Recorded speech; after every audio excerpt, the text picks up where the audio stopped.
Hello, I'm Barbara Peters from the Poison Pen, and I'm really pleased to be talking a new conversation for me with Kirt Shineman, a playwright who has a production in progress that runs till November 21st. And as I understand it, this is an original play that you wrote, but based upon incidents in the life of Agatha Christie. So what inspired you to write this play, Kirt? Well, I've always been an Agatha Christie fan, and as a young teenager, read lots of her murder mysteries because they were accessible. And for this particular play, I was interested in the end of her life, and as a mystery writer, what happened to her at the end. A lot of studies were done with her manuscripts to find out how she lost language and how she lost memories. And her last few books that she wrote as an older writer did not fare as well, and because she had declined with dementia. And part of the play is about what is it like when an artist, a great artist like Agatha Christie, loses their words, loses their past. And in real life, that's what happened to Agatha. She was being raised or taken care of at her manor. Taxes were extreme. Her daughter and her son-in-law and her second husband were taking care of her, and she died of dementia. Didn't, eventually stopped her organs because of the dementia. And what a great woman to have written for so many years and to lose that one thing she survived on, which were her words. So this is a bit of a murder mystery too, because her brain is taking her on a murder mystery to find out who's been killing some people. And she forgets a lot of her past, and she's trying to recreate some stuff to keep her memory intact. So really it's a ghost story of the last few days of Agatha Christie. Well, let's remember she died at 85, which actually for somebody born when she was born at the turn of the 20th century was actually before then, because she died in 1976. So she was actually born in the late Victorian reign. And you're right, it must have been really hard for her not to talk to you. I did two things. I have to write a chapter about Agatha Christie for a forthcoming academic publication. One of my very favorite books, I went to my own bookshelves, obviously, is her autobiography. And I think it's a marvelous book. She, it was published by Dodd Mead copyrighted in 1977, but I think she wrote it sooner. She was born in 1891, as I said, lived in 1976. I have a feeling that this might have been, says she started to write it in 1950 and finished it in 65 when she was 75. And I think that her mental decline probably was just beginning to creep up. And she put on an awful lot of weight, and over the years, the same thing that bothered her, she wrote about. So it's not surprising that she'd have been vulnerable to dementia if any of us are paying attention to health warnings now for the aged. I mean, I'm 80, I'm going to be 81, and I'm still kicking around as though I were in my 60s, but we've come a long way with diet and exercise and so forth. That was not going to be a regime that she was likely to have followed. But to make it even more interesting, my very favorite Agatha Christie is a memoir she wrote really about her meeting and marriage to her second husband, Sir Max Mallowan. It's called Come Tell Me How You Live. But what fascinates me, and I was just leafing through it, is that Max wrote an autobiography called Mallowan's Memoirs, and his view of his wife and her life is clearly different in a lot of respects than hers. For one thing, he was 10 years younger, so he did take care of her, and he did describe at the very end how she died. So have you looked through Max's memoir? Yes, and I find Max's memoir, there's fun to read her autobiography and his version to see where there's a bit of a contrast. Right. And it's fun to see, how she was viewing things and how he viewed things. And she really was in love with Max. She writes very, very positively, romantically about him. She loved him as a second husband. She always said he was a good second husband. They had lots of the same interests too. Well, it's my view that she was extremely lucky that Archie Christie left her. And Max was a much better husband for her once she began her writing career. And she'd always wanted to travel to a lot of exotic places, and he gave her that opportunity. In fact, they met when he was on an excavation, and Sir Leonard Woolley introduced them. And she never would have written They Came to Baghdad or Murder on the Orient Express. She probably wouldn't have written her only historical novel, Death Comes at the End, if she hadn't been to Egypt. It turned out well, but the awful part for her, and it's hard for us today with divorce laws so different and attitudes so different, to realize that, I mean, she was brought up in a very conventional middle-class household. She had a very conventional, strict governess whose view of the world was purely mid-Victorian.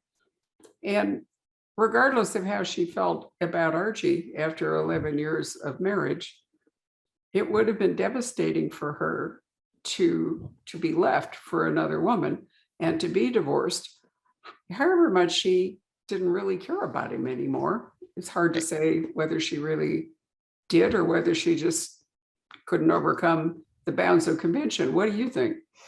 Well, and as the play kind of explores that she was madly in love with him, but maybe in a way that she couldn't help him notice that their relationship was declining. But it was also the time period was, the 20s was a bit different towards women and men having affairs. And could he go on having this affair with Nancy is an interesting question. And if he'd stayed married, him going off to the war, that also impacted their marriage and their relationship. So, and he didn't live much longer after they divorced, but she kept the Christie name, so she really did cherish a lot of what he had helped her with and helped her grow in her writing. I think Max was far better for her. It gave her ability to travel the world and also dig into things like Murder on the Orient Express would never have happened if it wasn't really for Max. She got to experience those. She'd written a lot of short stories, and then he really helped elaborate more novels with her. And then, of course, her daughter helped her with those autobiographies you pointed out too. Rosalind was a major supporter and kept her writing. As an editor, she would check all of her writing and make sure. She was a silent partner. We often don't hear about the daughter's impact. Rosalind was very strong in their relationship. But I think it was very helpful that she kept the last name Christie. It shows how much she respected him even after she became Max's wife, and even Dame Christie she thought sounded better than Dame Malouin. Well, you may be giving it a slightly, see, I think that once she had started publishing as Agatha Christie, it would have been extremely difficult to change her name. She'd already branded herself as Agatha Christie. So I'm not entirely sure that her decision to stay Christie wasn't really more about that than it was about how she felt about Archie. And she may also have felt that Rosalind would have preferred, that she kept Archie's name. It would have been hard for her. It's still a problem today, when people divorce and so forth. It's hard for children of one spouse to deal with a name change. I've been divorced, and I've kept my not this husband, but earlier husband's name, because by then it was what I was known as professionally. Right. And, I think that might have had a lot to do with it. What I really liked reading Max's memoir, and he has chapters about Agatha, one of the things he points out was that she was homeschooled, that she wasn't sent off to a typical English boarding school or school for girls like Rodin or something. And so a lot of her imagination and so forth wasn't beaten or educated out of her. She was able to be a flyer. The other thing he pointed out, which I didn't really think about, was that she had a natural mathematical ability. And that being true, it really helped her, in her plots, a lot of which are kind of like clockwork. They take an enormous amount of skill to make all the pieces work. I mean, she's often criticized for being less good about character and more about plot. And those of us who loved Murder at the Vicarage, her first Miss Marple village mystery, recognize that that's the one where she's funny. You know, it's her most humorous book, and sympathetic to the characters. Poirot was always a bit like, you know, like winding up a clock, right? Right. Yep. So I did think, but the other thing that Max said, which I had never thought about, but looking back on my own life, I can see that it mattered. The almost fatal thing that happened in her first marriage was that Archie took up golf. And Archie, you know, he was a risk guy. I mean, you know, he was a pilot, he was a decorated war guy and the whole bit. But golf can become an obsession. And it's one that's hard to live in that world if you don't share it with somebody. I myself went through an obsession with tournament bridge. I'm a life master in tournament bridge and the whole bit. And my current husband and I decided we'd both give it up when we got married because of its, it can take you over and it can be very divisive. And I realized that Nancy was a golfer, wasn't she? Yes. And Nancy took up golfing prior to meeting Archie. She had been golfing a lot, and that was something that they had in common. And it was something that Agatha didn't want to do. She didn't appreciate golf. She did appreciate the outdoors, but she was at a time trying to keep her writing going, and she could write almost anywhere. She liked writing in cafes. She had lots of different notebooks, and what we've learned going through her notebooks is that she didn't complete a story within the same notebook. Whatever was handy, she'd grab a notebook and write into it. And so you can find bits and pieces in all of the notebooks at around her estate, or notes, sometimes just written on the back of a email or a back of an envelope kind of thing, or notes on napkins that she could have, something she could grab quickly. And back to your puzzles, she loved puzzles, and she loved doing grids. In her notes, there's lots of grids where she'll have the names of the characters and then different clues that she's lined up, almost like a diagram, to point out where she's trying to lay them in. And then, like Murder on the Orient Express, she tried to find what the rules were at the time, what was acceptable for murder mysteries, and then change it. So she would say, this has been done, what hasn't been done? There's a great diagram in some of her notes that shows what she wants to do next and how to upend the genre of that she'd already helped establish and how to then alter it. So she was pretty amazing that way. She was. I mean, she was a risk taker in a different way than Archie. She really loved breaking convention. I mean, you know, if you know her work, you realize that The Murder of Roger Ackroyd pioneered the unreliable narrator, which has taken over much of crime fiction today.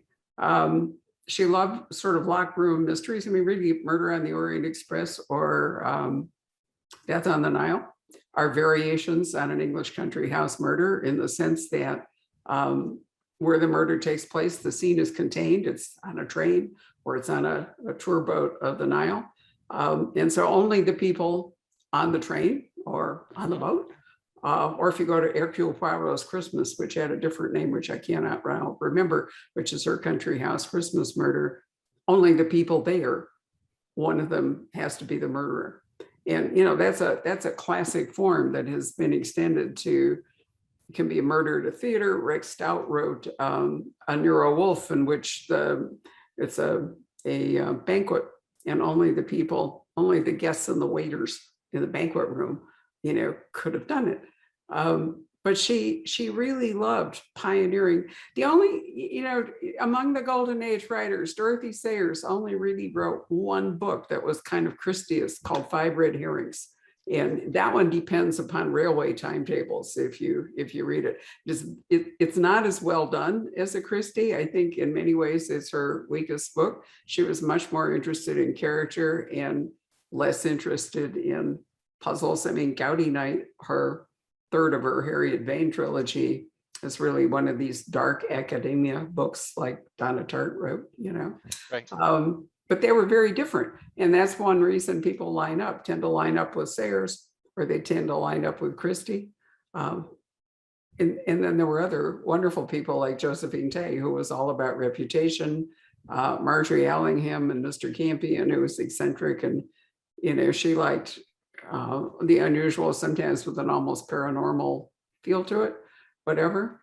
And then Christie was also incredibly reserved and private and shy. I've talked to Peter Lovesey, and I did an event recently. We were together. I met him and HRF Keating and some other prestigious members of the Detection Club at Agatha's centenary in Torquay in 1990. It was my first appearance at one of those events after opening the Poison Pen in 1989. And, they all had stories to tell about how shy she was. She agreed to be president of the Detection Club and lend her name to it. But the part of the deal was that she never had to stand up and actually preside or talk. There was like a stand-in for it. She was really uncomfortable with that. And, the truth is, Kirt, I didn't think that her marriage with Archie would have held up, Nancy Neely or not. I don't see Archie ever putting up with a wife who became famous, and she was always going to outgrow him. Don't you think? Oh, totally. And she was outgrowing at a time that, he was very patriarchal. He wanted to keep it the old way, and she was already moving very forward. Although she wasn't a feminist, she did assert women's rights. She didn't like the public eye. She didn't like to do lectures, or she would do book signings only for a cause, and then she didn't really talk to the people in the line, but she would do very short and very quick. And Rosalind was usually involved in helping her do that, or her editors. What I also find fascinating too is we haven't really addressed it, is her theater experience. She loved writing murder mysteries for the stage because it's already so contained. And, in Mousetrap, one of the longest running plays on the West End, it's all very, very tightly contained, and you only have a little bit of characters, and you have to work all of it on the stage. And she liked going and playing with the actors and walking with the actors and walking the stage. But if there was ever an audience, I think she would deeply shy away. But she, like Witness for the Prosecution, she really loved the detail that could be done in a closed environment. She did it with 10 Little Indians, and then there were none on stage, where she rewrote the ending 3 or 4 different times. So there's a different ending from the movie, from the play, and from the novel. And it's fun to compare those because she was constantly working out a better way. She likes to make the audience happy. She never wanted to go against audience sentiment. Yeah, it's really true. And I went to the banquet or the Agatha Christie centenary weekend in Turkey. I should have looked up, but they did put on one of her plays, and it was awful, to be honest. I can't remember. It wasn't any of her headline plays. It was pretty creaky. It was a little bit like the Mousetrap, but not as good. I agree with you that Witness for the Prosecution is her best play, I think. And of course, it was an amazing movie with Charles Laughton, and I can't remember who else. And it's one of her favorites, mostly because of the way the end worked. And Mousetrap wasn't one of her favorites. She couldn't really understand why people liked it so much, but she didn't mind that they did like it, because she says, this is becoming traditional and classic. And maybe the one you saw, which I've also seen, it was not very impressed with it, because now we're just used to the style so much. It was called The Verdict. And that was one of Agatha Christie's less well-known plays. I should have looked it up. I actually kept the programs in the playbills and so forth from 1990, but I forgot to go. I was so busy digging into my books, I forgot to go get it. It wasn't The Verdict. I can't remember. Of course, it was basically almost an amateur theater production too, which didn't really, do it any good. So what's the title of your play?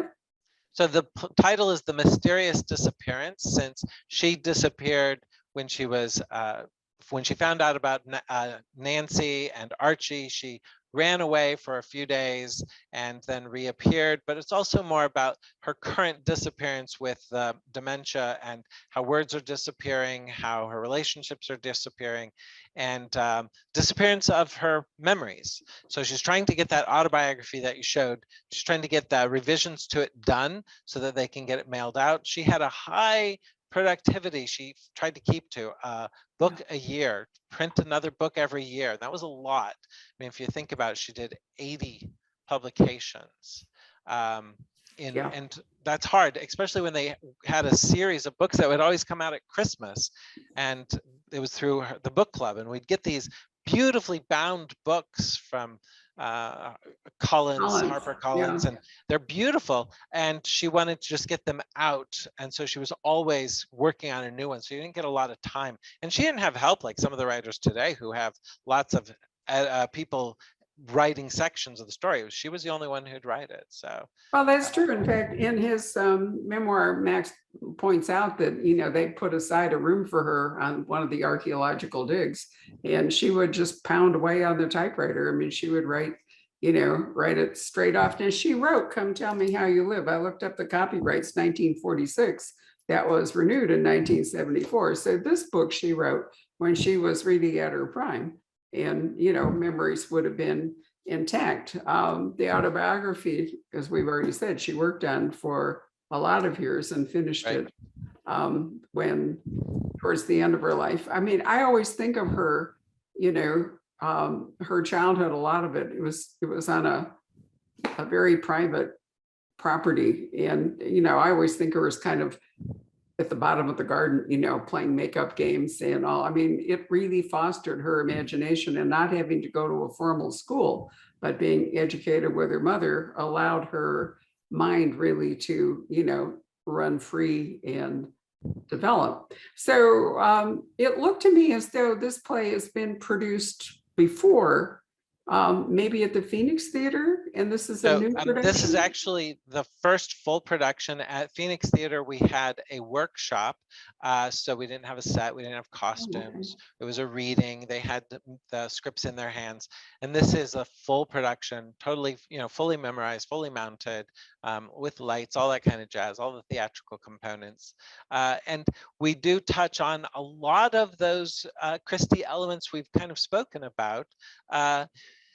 But if it hadn't been for the location, for her lack of television, lack of screens, we don't know. We might have had a completely different writer, but she really stayed away from television. She stayed away from movies. She wrote. She didn't like going to movies. She'd rather go to the theater because it required you to work harder and to think more. There was a movie that came out of about her, just called Agatha, with Redgrave and the guy from The Graduate, what's his name? Dustin Hoffman. And she hated it. She hated the script when it was coming out.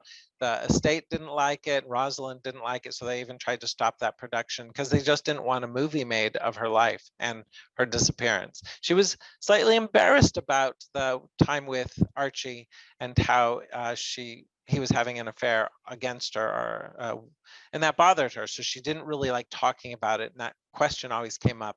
She tried to avoid it in any interview. Right. Well, one reason she was media shy was the media would never drop the question. They always wanted to insert it into any media that she agreed to.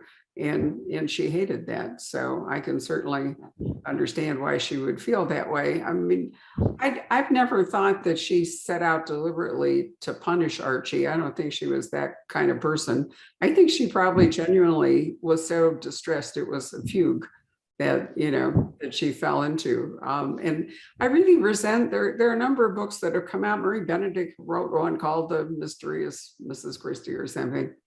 And I think people are everything Christie continues to be an economic engine. And I think that people are trying to mine what happened to her and make it sensationalist. There is a TV movie about her. And just in the last month, there are two novels that came out. One's called Murder at Malvern Hall, which is clearly the author and I did an event for it.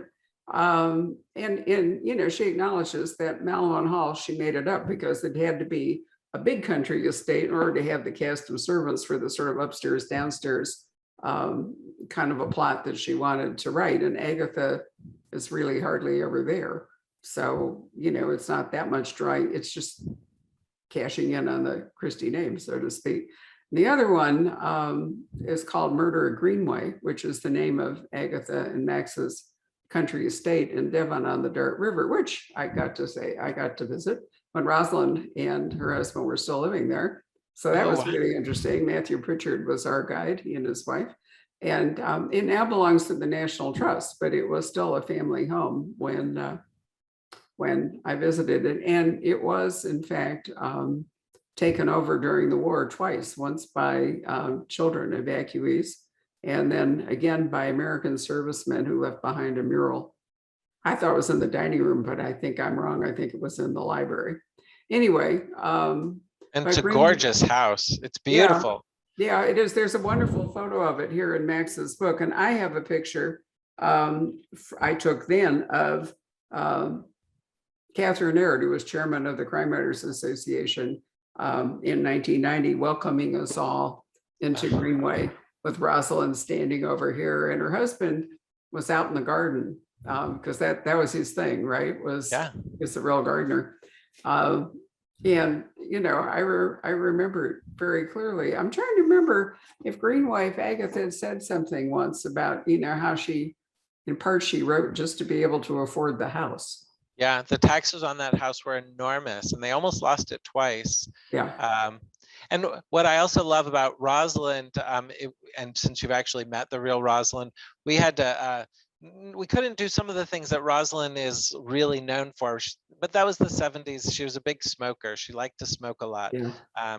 And of course, her husband, Tony or Anthony Hicks, was also a barrister, and he was married to a barrister, but they both had to give it up to help the Christie Foundation. And Anthony was a drinker. He loved his scotch. And he would go out and hide it in the rose bushes and have another shot of scotch. But, well, it wasn't a healthy lifestyle. I think some of the British survived their unhealthy lifestyles because they lived in the country and their exercise was prodigious. I've often wondered how any of the Victorians lived to be over 60 the way they ate. And let's face it, infectious disease there was nothing to help you combat it.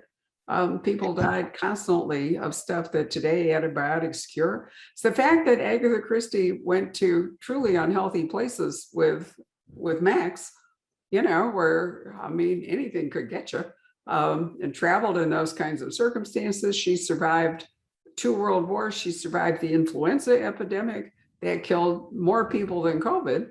After the First World War, and she made it to 85, which I think is remarkable. But Max does touch in his memoir about her decline, and he writes very touchingly that as he finished his memoir, he was wheeling her away from lunch or something when she just died.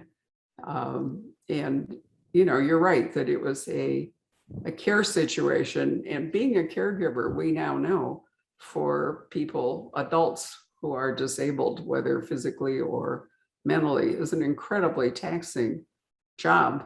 And, there's been some, again, sensationalist speculation that, he took up with Agatha's secretary or something. People want to create, come on. I don't, yeah. For one thing, he probably just, if she declined to the point where she wasn't a great conversationalist, I think that people bonded together, caregiving, become very close, and you don't have to read anything more into it. I've always felt that he really loved Agatha and admired her. Certainly is the case reading his memoir, which is a terrific book. And I realized that I may need to reread it, Mallowan's memoirs, and read Come Tell Me How You Live. Really, a lot of writers don't have that. They're not that self-revelatory, it comes across in their books, but they don't necessarily want to plumb. I'll tell you who really really has impressed me no end. We've been friends forever, but Lee Child, aka James Grant, allowed a woman named Heather Martin to write a biography of him, which is really a tell-all. I mean, it's a warts and all book, and he's incredibly candid in it. And I admired that so much because he's still alive, and I feel like those kinds of things are more often dealt with in the absence of the subject, but no, not him. I don't watch The Crown, for example, or Diane. I'm not willing to watch these kind of sensationalist, productions where the real people are still alive. I find that incredibly hurtful, and I don't care for it a bit. I don't know how you feel about that, but. Well, one part of the story that I love that's in Max's book is how he would sometimes go to bed, but she would not recognize him and not know who he was, and she'd lock him out of the bedroom. And so then he'd have to make accommodations and find somewhere else to sleep in the house, downstairs on the couch or something.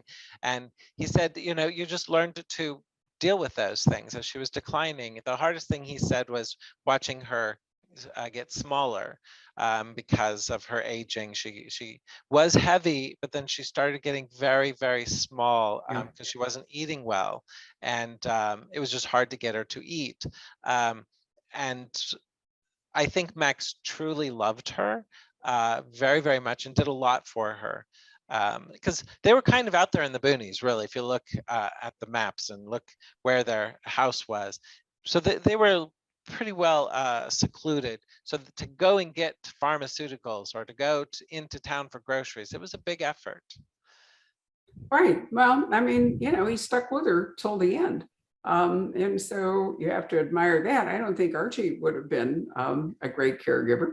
So, Archie was about Archie as far as I could work out. So anyway, as I said, it seems like, in some respects, people think of it as a tragedy, and it was emotionally horrific for her given the way she was brought up. But I think it was the lucky break of her life myself. So. And I think it was good for Rosalind too, because she got a better stepdad. She did. And in fact, Max dedicates this book to Rosalind and writes very lovingly of her. Well, I have tickets to come and see your play, which is on, tell us where it is and what the dates are. So it's at the Theater Artist Studio near Paradise, the old mall that's been torn down, but it's at 4848 East Cactus. So it's right by Tatum and Cactus. Right. So very easy to get to. Nice theater, great space. We have a beautiful set. It's been designed by Douglas Clark, so it looks like some of what we'd expect an Agatha Christie library to look like. And so you'll feel comfortable. You'll recognize a lot of the Agatha Christie touches around the room. And it's a fun show. There's lots of light comedy and without making fun of any character. So people have enjoyed it greatly. Well, I'm really looking forward to it. It runs through November 21st. Yes. And there are two performances. I think it's the 7th and the 14th, where there is a conversation opportunity after the performance is over. So I signed up for the one on the 14th, so we could do that. Awesome. Yeah. One of the things we'll discuss is Mary and how Mary Westmacott and some of Mary Westmacott novels and how that plays into Agatha Christie's life. And the success of Mary Westmacott wasn't as strong as Agatha Christie's mysteries. Her romances were a little less powerful, but they're still interesting to read because they give us a lot of her understanding of romance and how she fell in love, and lots of personal hints towards her feelings with Max. Well, they are more autobiographical. Nobody could say that Poirot is autobiographical, no. Even Miss Marple. I'm not a fan of the Tommy and Tuppence work particularly either. It's very light. It's what we call cozy today, you know. But you know, she had many facets, and I think she explored her life in the world through her books in a way. And you know, and let's face it, she was really brave, I think, to write an autobiography. Yeah. And and very loving. And if you read Come Tell Me How You Live, it's a wonderful memoir to a marriage and reveals more of her sense of humor than you might otherwise come across. Anyway, Kurt, it's been a real pleasure to talk to you. I'll look forward to seeing you on November 14th. Thank you, and great interview. Good luck with Poison Pen.